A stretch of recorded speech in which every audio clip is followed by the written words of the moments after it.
বাঙালি খানায় সবাইকে স্বাগত জানাই। আপনারা তো অনেকভাবে পটল চিংড়ি রান্না করে খেয়েছেন। একবার আমার মতন করে সহজ পদ্ধতিতে আপনিও শিখে নিতে পারবেন ছোট ছোট টিপস সহ। এতটাই সুস্বাদু হয়েছিল খেতে, আপনি একবার রান্না করলে বারবার রান্না করবেন। তবে আজকে আমি এখানে এত তেল কম মশলা দিয়ে কিভাবে পটল চিংড়ি রান্না করলাম, চলুন সেটা একবার দেখে নেওয়া যাক ভিডিওর মাধ্যমে।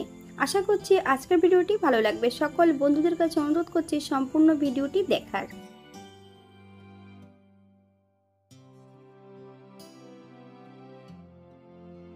এখানে আমি বেশ কিছুটা গোটা পটল নিয়ে নিয়েছি। পটলগুলোকে কেটে নেব।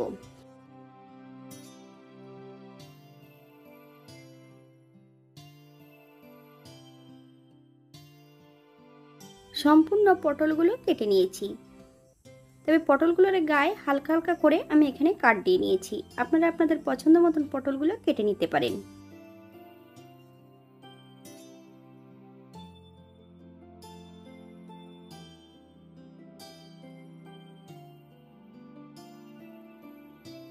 পটল ভাজার জন্য আমি একটা কড়াইতে বেশ কিছুটা সাদা তেল অ্যাড করেছি। সামান্য একটু হলুদ গুঁড়ো দিয়ে পটলগুলোকে বেশ ভালো করে ভেজে নিতে হবে। তবে আপনারা আপনাদের পছন্দ মতন পটলগুলো ভেজে নিতে পারেন।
বেশ কিছুটা মশলা বেটে নেব।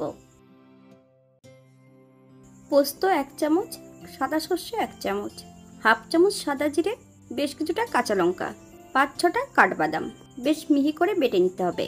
এই পর্যায়ে সম্পূর্ণ পটলগুলো ভেজে নিয়েছি। আপনারা এর থেকে কম বেশি ভেজে নিতে পারেন।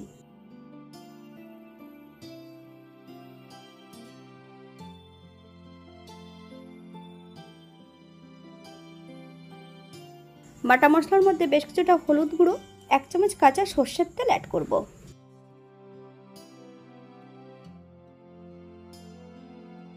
একই তেলে রান্না করব। ফোড়নে রেখেছি কালো জিরে।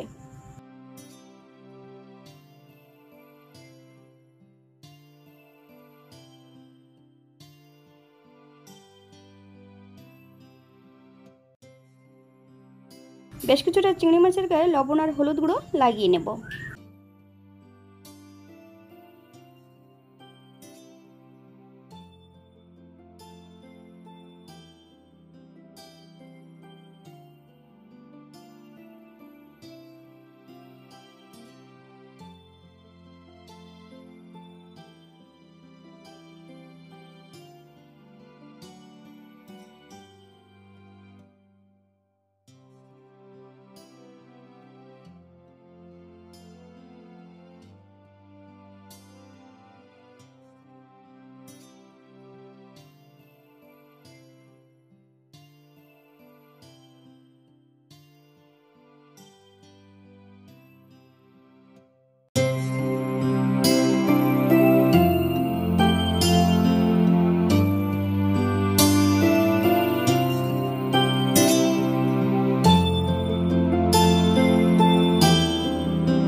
1 চামচ চিনি,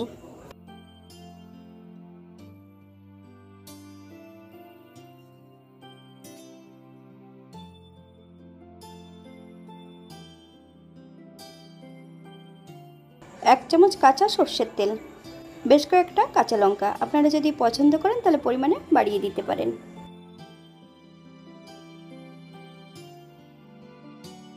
গ্যাসের ফ্লেমটা অফ করে দিয়ে 5 মিনিটের জন্য স্ট্যান্ডিং টাইম দেব, তারপর সার্ভ করব। এটা দেখতে যেমন ভারী সুন্দর হয়েছে, এটা গরম ভাতে, রুটি, পরোটা সব কিছুর সঙ্গে অসম্ভব ভালো লাগবে। আপনারা বাড়িতে একবার একই পদ্ধতিতে বানিয়ে নেবেন। আপনারা যদি এখানে চাল মগজ অথবা কাজু বাদাম পোস্ত পছন্দ করলে অ্যাড করতে পারেন।